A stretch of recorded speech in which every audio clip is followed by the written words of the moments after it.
আমার আল্লাহ কসম খাইতেছেন একটা না, ওয়াত্তিন ডুমুর ফলের কসম, তিন ফলের কসম, ওয়াজ্জাইতুন জাইতুন তেলের কসম, ওয়াতুরি সিনিন তুর পাহাড়ের কসম। আমার রব কসম খাওয়া লাগে না। দুনিয়ার একজন মানুষ আরেকজন মানুষকে বিশ্বাস করাবার জন্য মায়ের কসম খাই, মক্কা মদিনার কসম খাই, তারপরেও বিশ্বাস করাইতে পারে না। শেষ পর্যন্ত বলে আল্লাহর কসম খায়া কইলাম আমি আর করুম না, আমি এই করছি। কসম খায়া খায়া একজন মানুষ আরেকটা মানুষকে বিশ্বাস করায়, কিন্তু আমার রব এত দুর্বল না যেই রব কসম খায়া খায়া আমাকে আপনাকে কথা বলা লাগবে। আমার আল্লাহ কসম খায়া কথা বললো সত্য, কসম ছাড়া কথা বললো সত্য, ঠিক কিনা বলে? আমার আল্লাহ আমাকে আপনাকে কত সুন্দর করে বানাইলেন। আল্লাহ পাক যদি মায়ের পেট থেকে চোখ বন্ধ করে দিতেন, মায়ের পেট থেকে হাত রব যদি বেকা বানায়া বাড়ি করতেন, মায়ের পেট থেকে আমাকে আপনাকে যদি পাউটা বেকা বানায়া বাড়ি করতেন, মায়ের পেট থেকে আমাকে আপনাকে রব যদি বুবা বানায়া বানাইতেন, যদি আমার আপনার হাতটা ভালো, পাউটা ভালো, চোখটাও ভালো, ব্রেনটাও ভালো, জবানটাও ভালো, কিন্তু নাকটা কাটা, কত বিশ্রী দেখায়, কত অসুন্দর দেখায়, কিন্তু আমার রব আমার এত সুন্দর করে বানাইল। এত সুন্দর করে বানাবার পরেও বান্দা মন মতো জীবন চালায়, রব মতো জীবন চালায় না, ঠিক কিনা বলেন? এজন্য ভাইও আল্লাহ আমাকে আপনাকে বড় প্রিয় বানাইছেন, বড় দামি করে বানাইছেন। এই পৃথিবীতে আল্লাহ কত সুন্দর সুন্দর, কত আকর্ষণীয় আকর্ষণীয় জায়গা রব বানাইছেন, যা মানুষ টাকার বিনিময়ে লক্ষ লক্ষ টাকা গুরুত্বপূর্ণ সময় ব্যয় করে করে আমি আপনি কত নদীর পার ঘুরতে যাই, কত সুন্দর স্পট দেখতে চাই, এত সুন্দর আকর্ষণীয় বহু জমিন বহু জায়গা রব জমিনে বানানোর পরও বলেন নাই আমি সমুদ্র সৈকত সুন্দর করে বানাইলাম, আমি সেন্ট মার্টিন সুন্দর করে বানাইলাম, আমি কাশ্মীর এলাকা সুন্দর করে বানাইলাম। রব্বে কারিম কসম খায় নাই, অথচ জিনিসগুলো সুন্দর। আল্লাহ তাআলা আমাকে আপনাকে বানাইতে আগা বলেন ওয়াত্তিন ওয়াজ্জাইতুন ওয়াতুরি সিনিন ওয়াহাদাল বালাদিল আমিন লাকাদ খলাকনাল ইনসান ফি আহসানি তাকওয়িম। আল্লাহু আকবার বলেন। আমার আল্লাহ কসম খাইতেছেন একটা না, ওয়াত্তিন ডুমুর ফলের কসম, তিন ফলের কসম, ওয়াজ্জাইতুন জাইতুন তেলের কসম, ওয়াতুরি সিনিন তুর পাহাড়ের কসম। আমার রব কসম খাওয়া লাগে না। দুনিয়ার একজন মানুষ আরেকজন মানুষকে বিশ্বাস করাবার জন্য মায়ের কসম খাই, মক্কা মদিনার কসম খাই, তারপরেও বিশ্বাস করাইতে পারে না। শেষ পর্যন্ত বলে আল্লাহর কসম খায়া কইলাম আমি আর করুম না, আমি এই করছি। কসম খায়া খায়া একজন মানুষ আরেকটা মানুষকে বিশ্বাস করায়, কিন্তু আমার রব এত দুর্বল না যেই রব কসম খায়া খায়া আমাকে আপনাকে কথা বলা লাগবে, আমার আল্লাহ কসম খায়া কথা বললো সত্য, কসম সারা কথা বললো সত্য, ঠিক কিনা বলে? তাই আল্লাহ তাআলা বলে তিন ফলের কসম, ওয়াজ্জাইতুন জাইতুন তেলের কসম, ওয়াতুরি সিনিন তুর পাহাড়ের কসম, ওয়াহাদাল বালাদিল আমিন বাইতুল্লাহর কসম, মক্কা নগরীর কসম। চারটা কসম খাইছেন। খুব মনোযোগ দিয়ে শুনবেন, আমার আল্লাহ চারটা কসম খাইছেন। তিন ফলের কসম, জাইতুনের কসম, তুর পাহাড়ের কসম, মক্কা নগরীর কসম। পুরা পৃথিবীর মধ্যে মক্কা নগরী বড় দামি।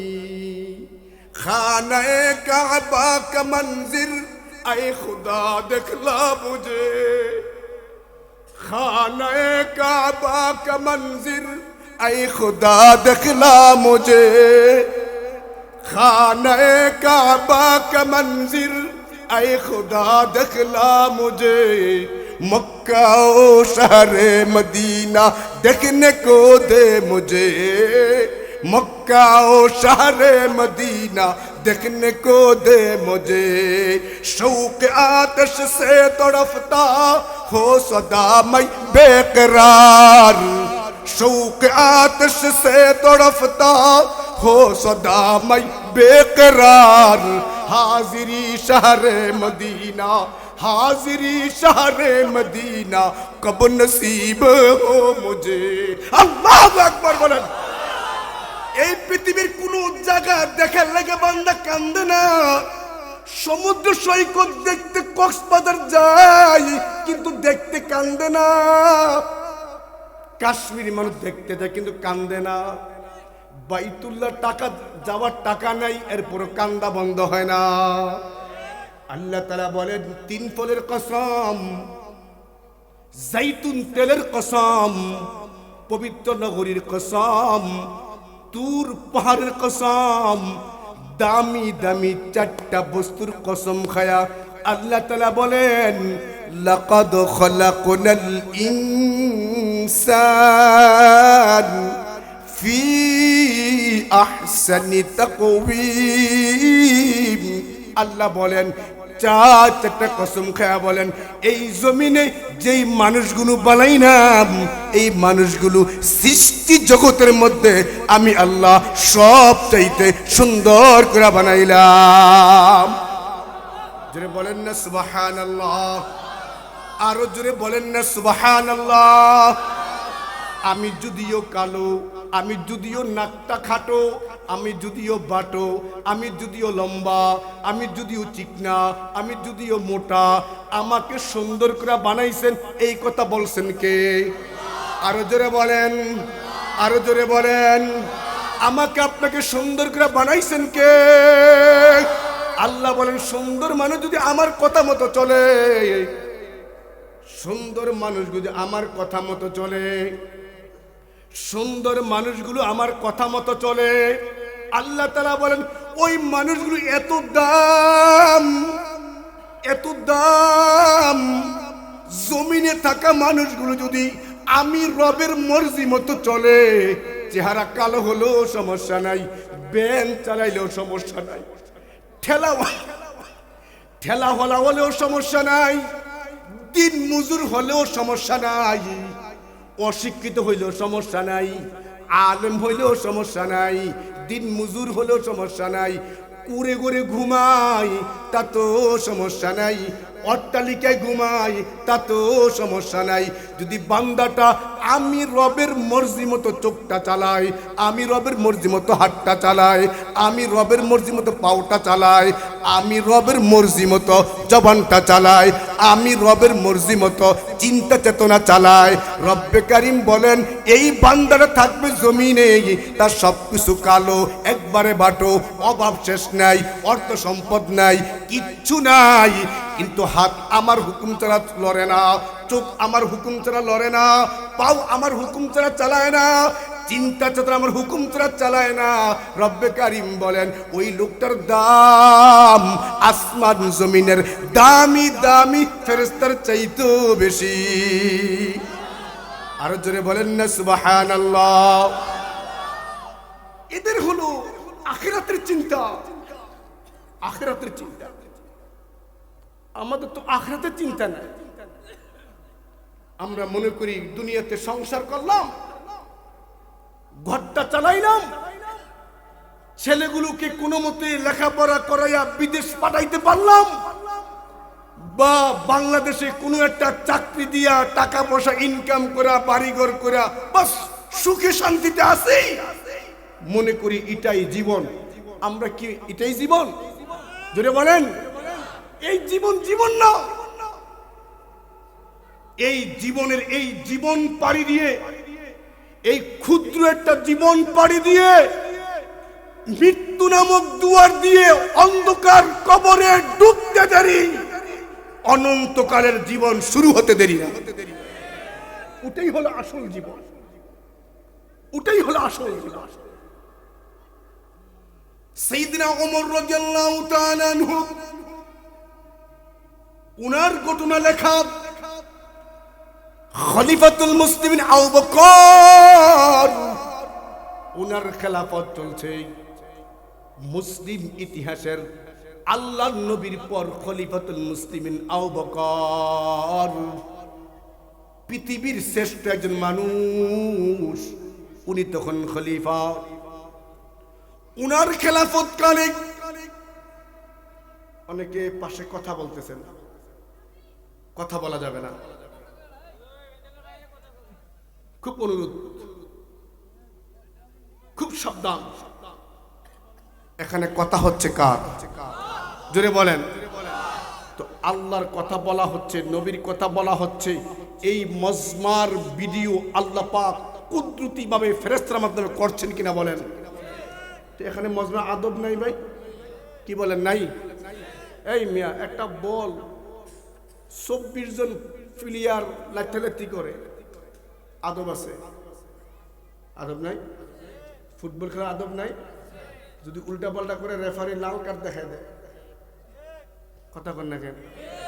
যেটা বল লাইতে তার উল্টা পাল্টা হলে যদি রেফারি লাল কার্ড হলুদ কার্ড দেখাইতে পারে,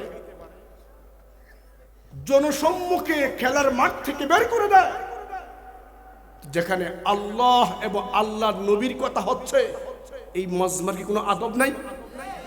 জোরে বলেন। কেউ কথা বলেন না, আমাকে একটু একটু সহযোগিতা করুন।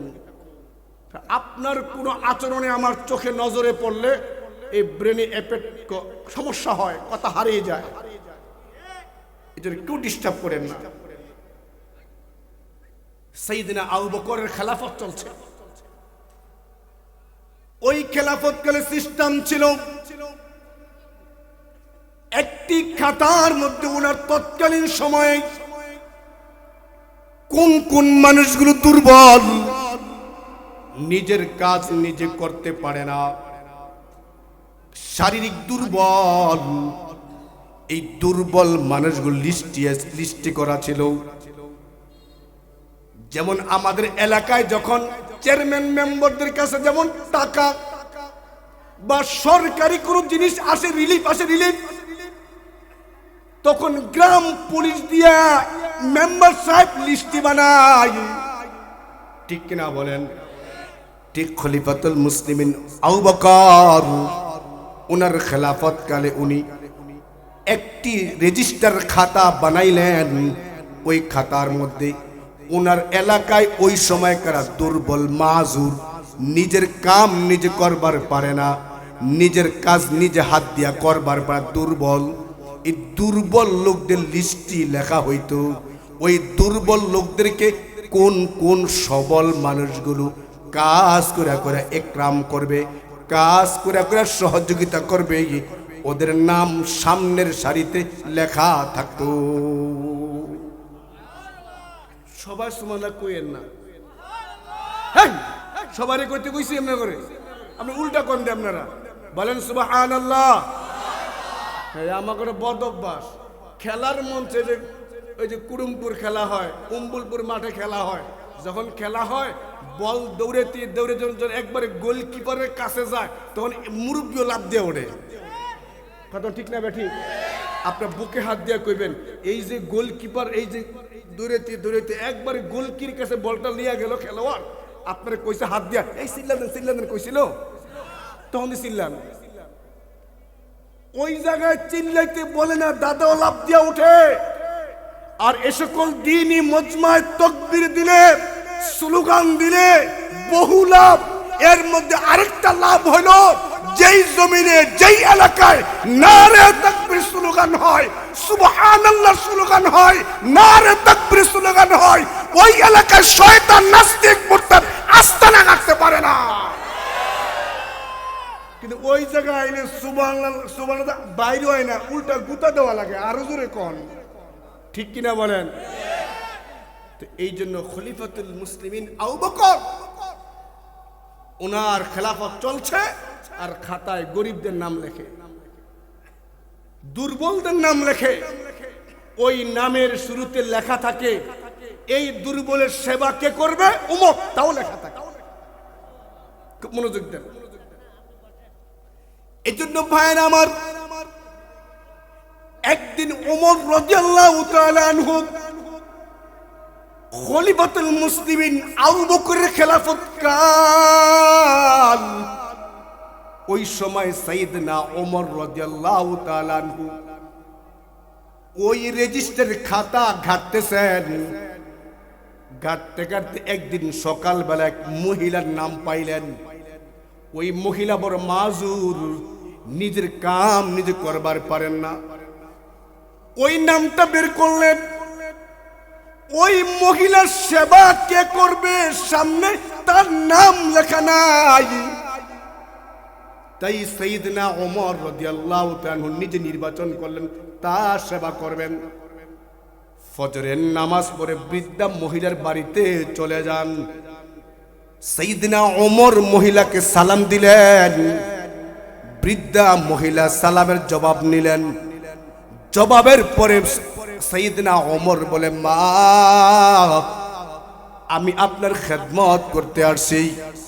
আপনার কি কাজ গো মা? খুব মনোযোগ দিয়ে শুনবেন। ওই মহিলা বলে, আমার কাজ হলো ঘরটা ঝাড়ু দেওয়া। আমি এত মাজুর, আমার ঘর আমি ঝাড়ু দিবার পারি না। আমার ঘরের ময়লা থালা বাসন গুলো আমি ধুইতে পারি না। এমনকি দূর থেকে পানির কূপ, ওই কূপ থেকে পানি মাথায় করে করে আনবার পারি না।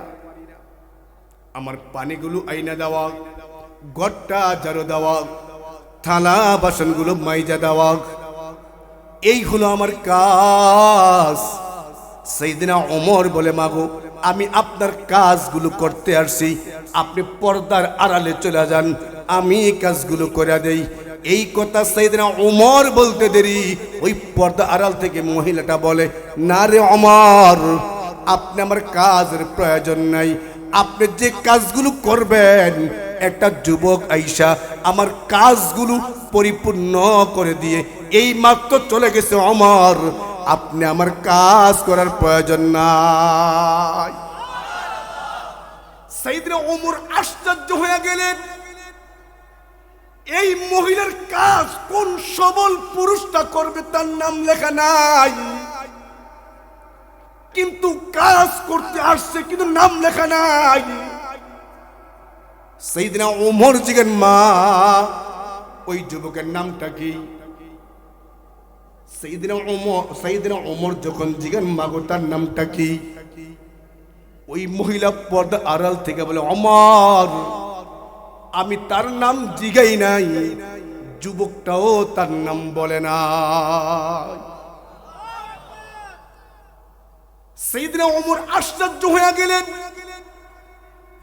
দ্বিতীয় দিন ওমর ফজরের নামাজ পড়ার আগে বৃদ্ধা মহিলার বাড়িতে যান। আজকে তাহাজ্জুদ পড়ে চলে গেছেন, ওই মহিলার সেবা করবেন, খেদমত করবেন। সাইয়েদনা ওমর সালাম দিতে দেরি, ওই মহিলা পর্দার আড়াল থেকে বলে, ওমর, আপনি আমার খেদমত করার লাগে আইছেন বুঝি? আপনি এই মাত্র আসছেন, আপনি এই রাস্তা দিয়ে আসছেন, এই মাত্র যুবকটা আমার কাজগুলো করে দিয়া এই পাশের রাস্তা দিয়া বাইরে হয়ে গেছে। আল্লাহু আকবার কইবেন না? আরো জোরে বলেন না আল্লাহু আকবার। সাইয়েদনা ওমর আশ্চর্য হয়ে গেলেন, কিরে তার নাম নাই, এত গভীর রাত, শেষ রাতে আসলাম, তাও খেদমত করতে পারলাম না। কে এই যুবকটা ধরা দরকার, জানা দরকার। তৃতীয় দিন ওমর এশারের নামাজ পড়া বৃদ্ধা মহিলার বাড়িতে চলে যায়। বৃদ্ধা মহিলার বাড়িতে গিয়ে ওমর আজকে ওই দরজায় আওয়াজ দেন নাই, বৃদ্ধা মহিলার বাড়িতে আওয়াজ দেন নাই, চাদর দিয়া চেহারা ডাইকা বৃদ্ধা মহিলার বাড়ির কোনায় একটি নিরাপদ জায়গায় আশ্রয় নিয়ে দাঁড়িয়ে আছেন। দেখবেন যুবকটাকে, তার নাম নাই, অথচ সারা দুনিয়ার নামের লেগা কাম করে, নামের লেগা কাম করে। দেখবেন দেখবেন পচা চাউল গুলো দেয়, পচা চাউল পোকায় খেয়াল আইছে, চাউল নাই, এরকম মুসরান দিলে চাউল পাউডার হয়ে যায়, পচা চাউল দেয়। 10 জন আইসা ব্যাগটা ধরে, ঠিক না বে ঠিক? আবার এমনও দেখা যায় ছবি উঠানোর লেগা কম্বল দেয়, ছবি উঠান শেষ, কম্বল টান দিয়া নিয়ে জায়গা। কথাও ঠিক না বে ঠিক? এটা আমার দেশে নাই। আর না, আর না, এটা ভারতের কথা। এই আপনার সাক্ষী, আমি কই নাই, এরা কইছে।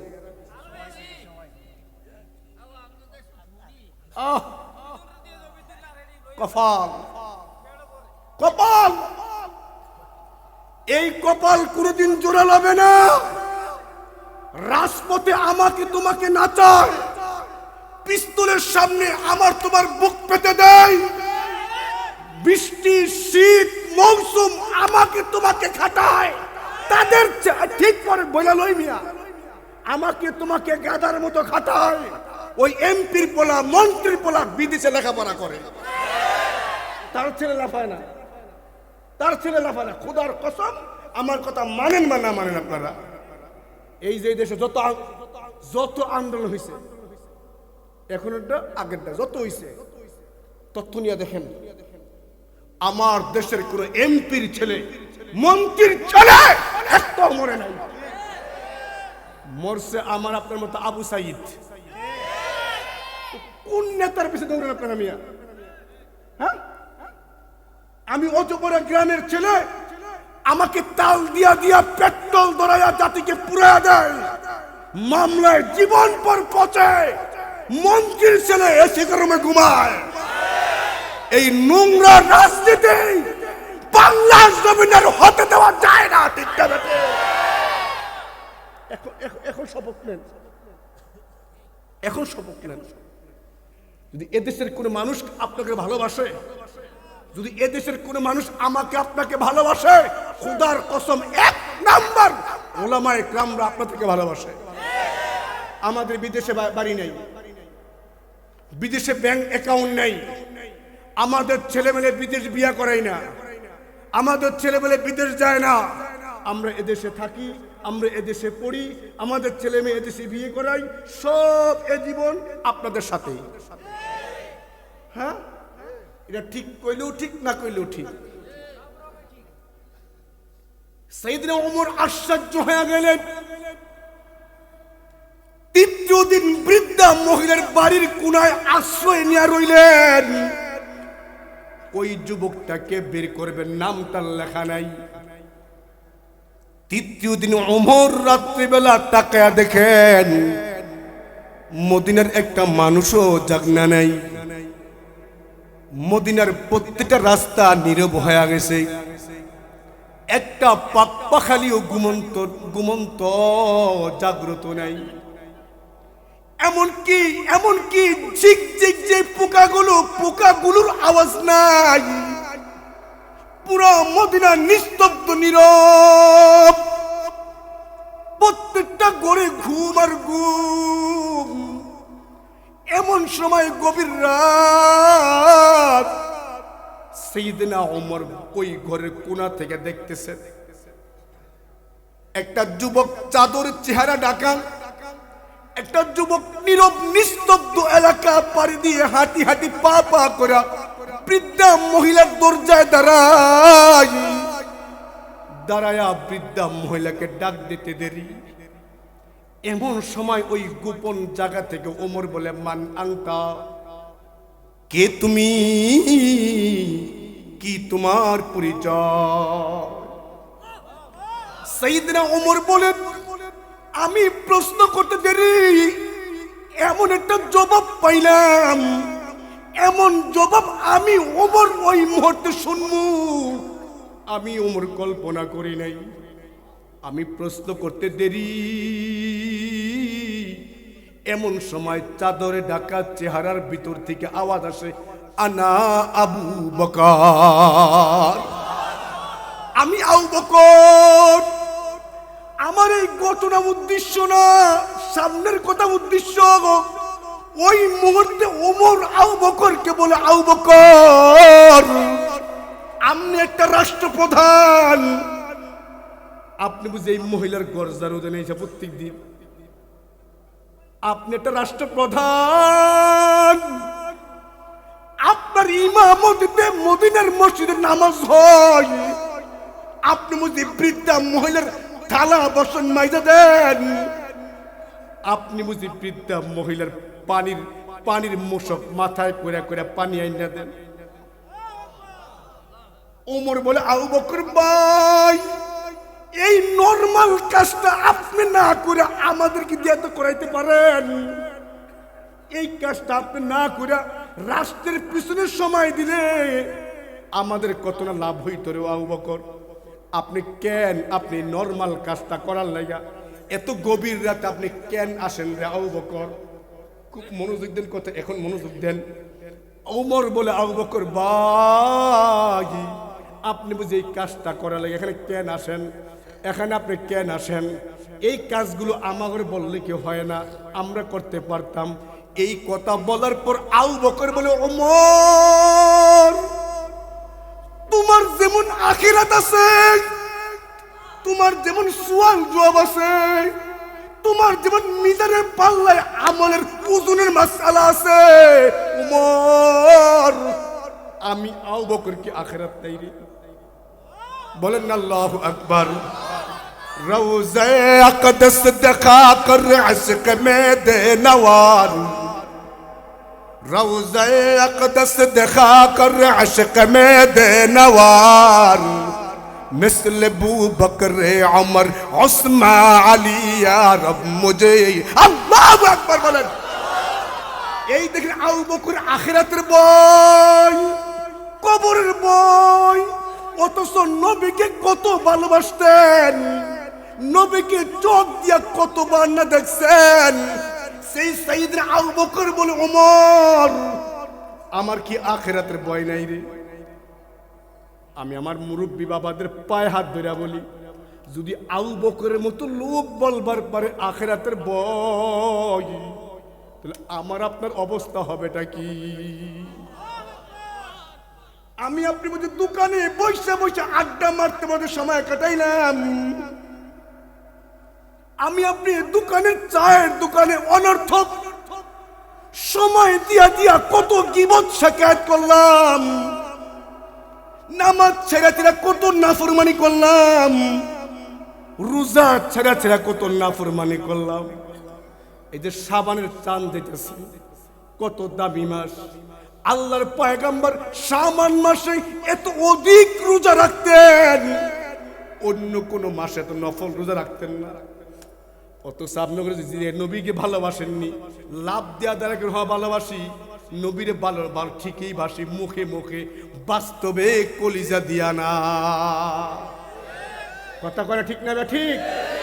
যদি নবীকে আমি আপনি কলিজা দিয়া ভালোবাসতাম, শুনেন নাজিরপুরের যুব সমাজ, এই বাংলার জমিনে 95% মুসলমান, এই মুসলমান দেশে যদি আমার নবীকে কলিজা দিয়া ভালোবাসতাম, আমার নবীকে কোন নাস্তিক মুরতাদ বেজ্জতি করার সাহস পাইতো না। আমাদের ভালোবাসা মুখে মুখে, কথা ঠিক না ঠিক? কলিজা দিয়ে ভালোবাসতাম, কলিজা দিয়া।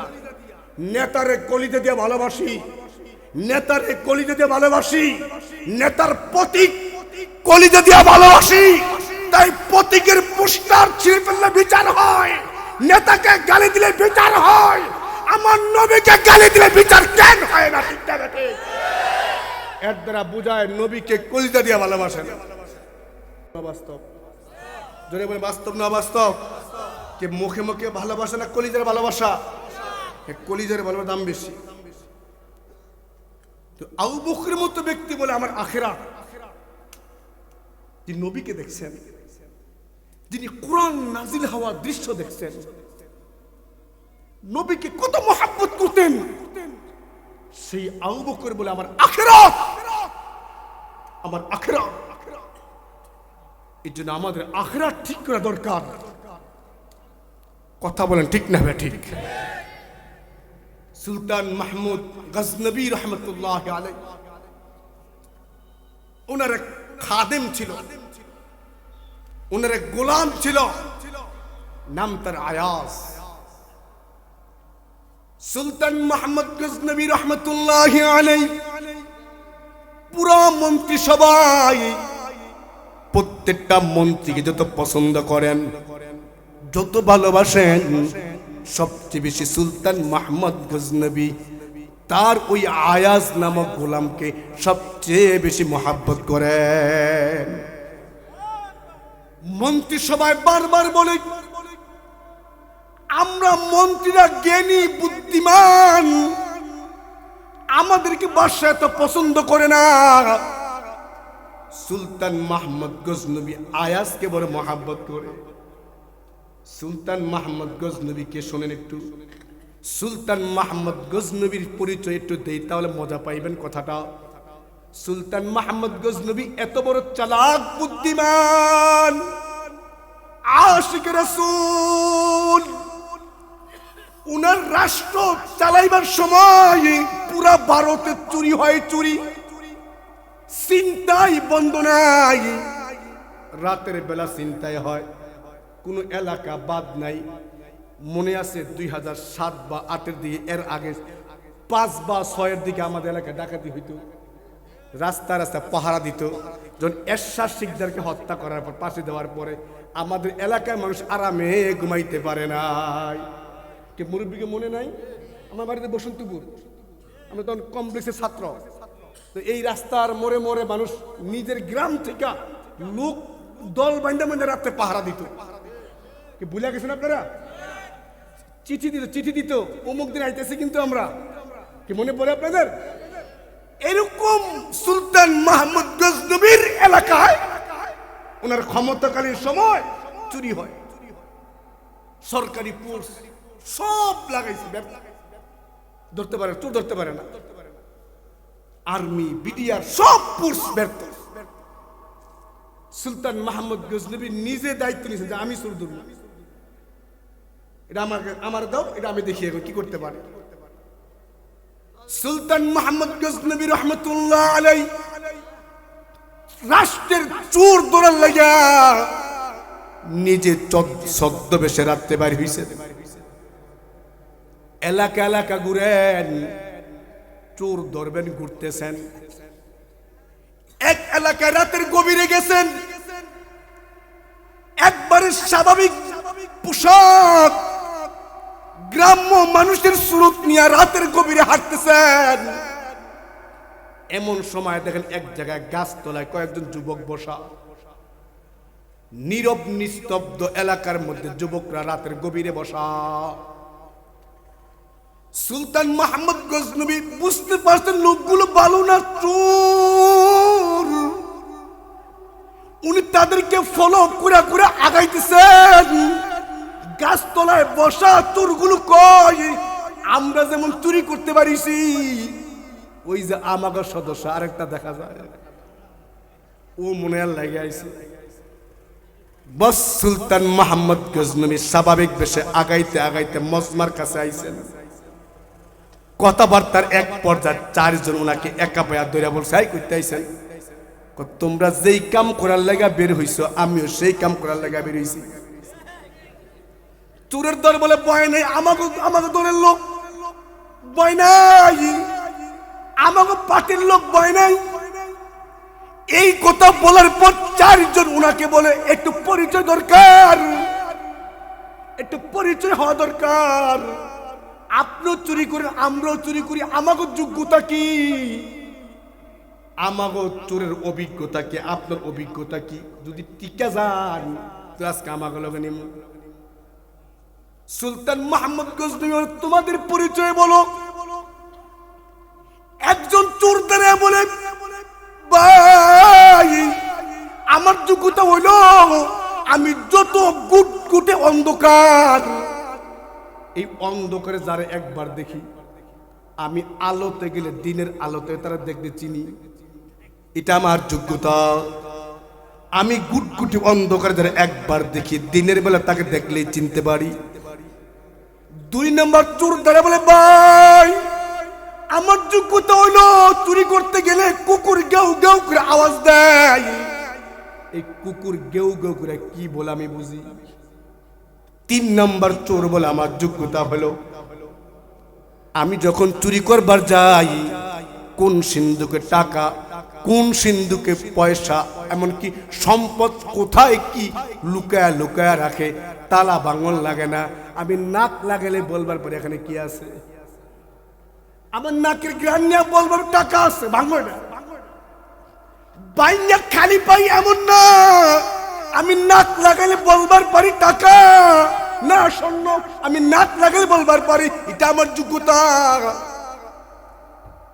4 নম্বর চোর দাঁড়ায় বলে, আমার যোগ্যতা হলো আমি যত কোটি টাকা চুরি করি না কেন, 1-2 মিনিটের মধ্যে সব চোরের মধ্যে সমান হারে ভাগ করবার পারি, সময় বেশি লাগে না। 4 চোর 4 যোগ্যতা বলছে। 4 জন 4 যোগ্যতা বলে সুলতান মোহাম্মদ গজনবী, ভাই আপনি আমাকে সদস্য, আমাকে পরিচয় শুনলেন, আমাকে যোগ্যতা শুনলেন, আপনার যোগ্যতা কইবেন না? সুলতান মোহাম্মদ গজনবী বলে, আমার যোগ্যতা হইল যদি আমার এই মুখটা যদি ডানে বামে করি, আমি একবার ডান দিকে চেহারা নিয়ে যাই, আরেকবার বাম দিকে নিয়ে যাই, আমার মাথা যদি ডান বাম করি, তোমাদের প্রত্যেকের পাশের হুকুম মাপ।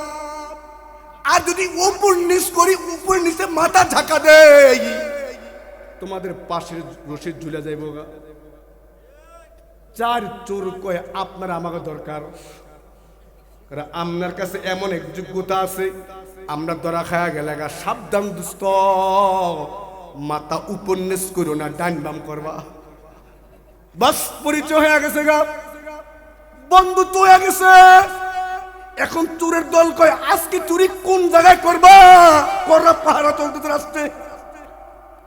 4 চোর বলে, আজকে চুরি করবো বাদশার বাড়িতে চুরি করবো। সুলতান মোহাম্মদ গজনবীর বাড়িতে চুরি হবে আজকে, বাদশার লগে, কিন্তু বাদশার বাড়িতে চুরি হবে আজকে। কত ভয়ঙ্কর চোর! একসময় আমাকে দাওয়াত কেন্দ্রে চুরি হইতো, একসময় আপনাকে এই রোডে চুরি হইতো, আমরা রাত্রে মাহফিল করে যাইতে ধরা খাইতাম মাঝে মধ্যে। মারাত্মক চোর, বাদশাহ চুরি করবো, কেমন সাহসী বুঝেন? বাস চলছে, তাদের চূড়া পথ দিয়া প্রবেশ করতেছে। কুকুর গেউ গেউ গেউ গেউ করে, যে কুকুরের ভাষা বুঝে ও বলতেছে সাবধান সাবধান, কুকুর বলে আমাদের লোকে রাজা আছে, বাকি 3 চুরি থাপ আমাদের সুরাজ আমাদের বাসা। তোর মাথা নষ্ট হয়েছে তোর আজকে, তুই মেয়াদ উত্তীর্ণ গান দেখাইছিস তুই আজকে কি করছিস তুই? আমাদের রাজা আছে মানে চুপ কর। ও যত বলে সবাই ওর থামায়া দেয়, ওর কথা কেউই শোনে না। বাস চুরি হয়েছে, এমনকি মাল সমান সমান ভাগ হয়েছে। এমন সময় 4 দুস্থ বন্ধু বলে, দুস্থ আমরা ক্লান্ত, আমরা একটু ঘুমাই, আপনি আপনার জায়গায় জানগা, দিনে বেলা হাইটেন না। সুলতান মাহমুদ গজনবী দরবারে চলে আসছেন। সকালে আইসা পুলিশ বাহিনী জায়গায় পাঠায় ধরে নিয়ে আসছেন। বস মুহূর্তে পুরা দেশ গরম, পুরা দেশ গরম। চোর ধরা খাইতে দেরি, মামলা দাঁড়াইতে দেরি নাই, হাজার হাজার চুরির মামলা। এই মামলার কারণে বাদশা রায় দিচ্ছে ফাঁসি হইয়া যাবে। সবগুলো চোর কাঁপতে কাঁপতে হয়রান, চেহারা মলিন, বিমর্ষ চেহারা। কিন্তু যে চোর বলছে আমি রাতের বেলা যারে দেখি ওরে চিনি, ও মিট মিট মিট মিট করে হাসে আর বলে, সাহস করে কয় দুস্থ, ও দুস্থ দুস্থ হইয়া দুস্থর লগে মস্করা করো কেন? আমি বলছিলাম না রাতের বেলা যারা দেখে দিনে তারে চিনি, আমার চোখ ভুল করে নাই। রাতের চুরির মামলার সময় আপনি তো ছিলেন রে দোস্ত, আপনি সমান ভাগ নিছেন, আপনি সমান ভাগ নিছেন। ওই রাত্রিবেলা 4 জন চোর, আমরা 4টা যোগ্যতা কইছি, আমরা প্রত্যেক চোর যার যার যোগ্যতার পরিচয় দিছি। আমার যোগ্যতার পরিচয় দিলাম, ওই দোস্ত আপনি তো কইছিলেন আপনার যোগ্যতা আছে একটা, আপনার যোগ্যতার পরিচয় দিছিলেন। আপনি মাথা ডান বাম করলে ফাঁসি মাফ হয়ে যায়। ও দোস্ত, দোস্তের লাগা দোস্ত মস্করা করেন কেন? আপনি তো মাল চুরি করে খাইছেন, আপনার সাথে ছিলেন, মস্করা করেন কেন? আমাকে যোগ্যতা আপনি যেমন দেখছেন বাস্তবে দেখছেন। আজকে হাজার অপরাধ মাথায় নিয়া বন্ধুত্বের সামান্য সোহবতের কারণে একটু আপনার যোগ্যতা দেখান। এই কথা বলতে দেরি সুলতান মাহমুদ গজনবী মাথাটা ডান বাম লড়া কয়, মাফ করে দিলাম। 4 ডাকার সামনে আইসা বলে, যদি আপনার সামান্য সোহবতের কারণে হাজার হাজার মামলা খালাস হইয়া যায়, হাজার হাজার মামলা খালাস, 1000 বার ফাঁসি দিলেও মামলার রায় বাস্তবায়ন হবে না, এত অপরাধ মাফ হইয়া যায়। আমার আল্লাহর দরবারে সিলিন্ডার করলে আমার আল্লাহ না কত মাফ করে দিব। ওই লোকগুলো বালা হয়ে যায়। সুলতান মাহমুদ গজনবী, এই সুলতান মাহমুদ গজনবী এক খাদেমকে, তার গোলামকে আয়াস, তাকে বড় মোহাব্বত করেন। एक ही सफ में खड़े हो गई महमूद अयास, एक ही सफ में खड़े हो गई महमूद अयास। ना कोई बंदा रहा ना कोई बंदा नवाज।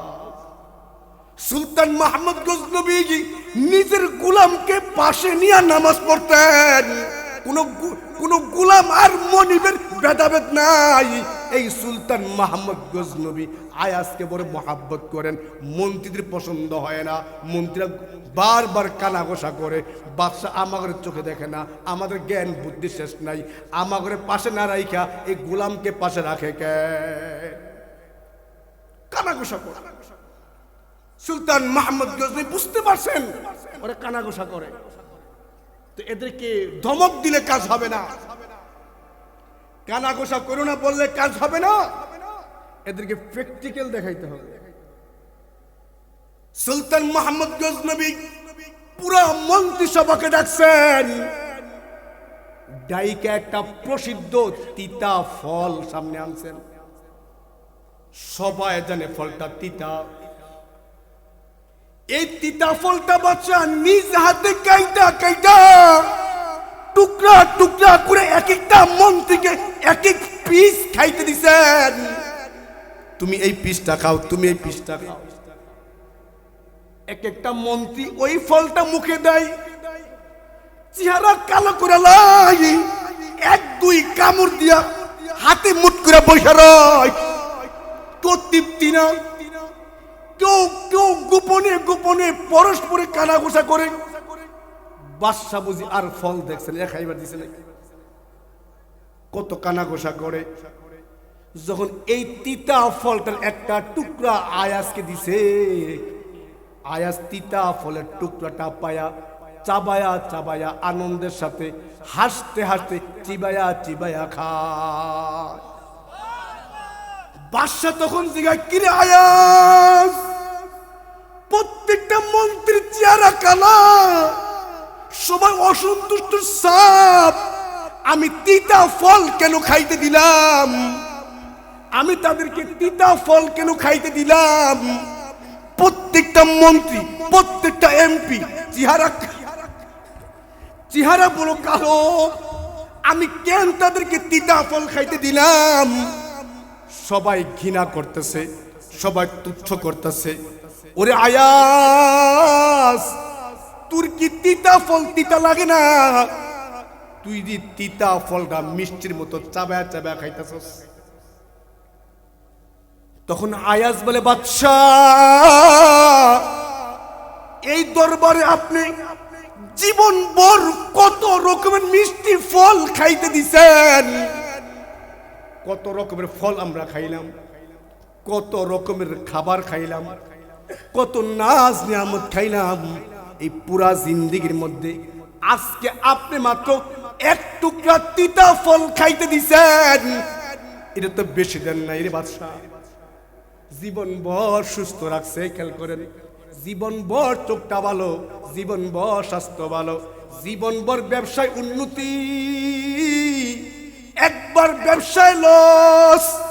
আমি আপনি চট করে বলে লাই, আল্লাহ বুঝে আমারে দেখলো। কথা ঠিক না বে ঠিক? জীবন ভর ফসল ভালো দিছে, জীবন ভর পুকুরে মাছ দিছে, জীবন ভর আম গাছে আম দিছে, এক বছর আম হয় নাই। জীবন ভর গাভী দুধ দিছে, একবার দুধটা বাছুরটা খায়ালায়, এই জন্য মুখটা কালা হয়ে যায়। সুলতান মাহমুদ গজনবীকে ওই আয়াজ বলে, বাদশাহ, জীবনে কত মিষ্টি ফল খাওয়াইলেন, জীবনে কত ফলমূল খাওয়াইলেন, সেই জীবনের সুখের বিনিময়ে, মিষ্টি ফলের বিনিময়ে আজকে এক পিস তিতা ফল জীবনে কিছুই না। তাই মিষ্টি যেমন মজা করে খাই, তিতা ফলটাও মজা করে খাইতেছি। এই জন্য আমি আপনার 60 বছরে অসুস্থ হয়েছে 4 বার বা 5 বার। জীবনের পুরা সময়টাই সুস্থ ছিলেন, জীবনে পুরা সময়টা ভালো ছিল, জীবনের সব মৌসুম ভালো ছিল, একটা খারাপ হয়েছে তাই ধৈর্য হারায় ফেলি। না না না না, সব হালাতে সর্ব অবস্থায় আমার আল্লাহর মর্জি মতো জীবন চালাবেন। যেখানে ঘুমান না কেন আপনার জীবনটা দামি হয়ে যাবে, ঠিক কিনা বলেন? যদি এই জীবনটা মালিকের মর্জি মতো কামান, যদি এই জীবনটা মালিকের মর্জি মতো চালান, আপনি তখন এই জমিন থেকে হাসতে হাসতে যাবেন। জোরে বলেন সুবহানাল্লাহ। যেমন এই পৃথিবীতে প্রত্যেকটা বাচ্চা জন্মের সময় হাসতে হাসতে আসে না, কাঁদতে কাঁদতে আসে, ঠিক কিনা বলেন? এই কান্না করা বাচ্চাটা জমিনে আসতেছে, এই বাচ্চা যদি রব চাহি জিন্দেগি চালায়া 60 বছরের জীবন সুন্দর করতে পারে, তখন এই লোকটা হাসতে হাসতে কবরে যায়, পুরো জগৎবাসী তার বিয়োগ বেদনায় কাঁদতে থাকে, ঠিক কিনা বলেন? এই যে ওয়ালাদাতকা উম্মুকা বাকিয়ান মুস্তাসরিখান, ওয়ালাদাতকা উম্মুকা বাকিয়ান মুস্তাসরিখান ওয়ান নাসু হাওলাকা ইয়াদহাকুনা সুরুরা। ولدتك أمك باكيا مستصرخا والناس حولك يضحكون سرورا فأحرص لنفسك أن تكون إذا بكوا فأحرص لنفسك أن تكون إذا بكوا في يوم موتك ضاحكا مسرورا في يوم موتك ضاحكا مسرورا যখন তুমি এসেছিলে ববে কেঁদেছিলে তুমি হেসেছিল সবে ওয়ালাদাতকা উম্মুকা বাকিয়ান মুস্তাসরিখান والناس حولك يضحكون سرورا যখন তুমি এসেছিলে ববে কেঁদেছিলে তুমি হেসেছিল সবে فأحرص لنفسك أن تكون إذا بكوا এমন জীবন করো গো গঠন فأحرص لنفسك أن تكون إذا بكوا في يوم موتك ضاحكا مسرورا এমন জীবন করিও গঠন মরণে হাসিবে তুমি কাঁদিবে ভুবন আল্লাহু আকবার বলেন আল্লাহ আমাকে আপনাকে যা বললাম এই কথাগুলো দিলের কান দিয়ে অন্তরে বসিয়ে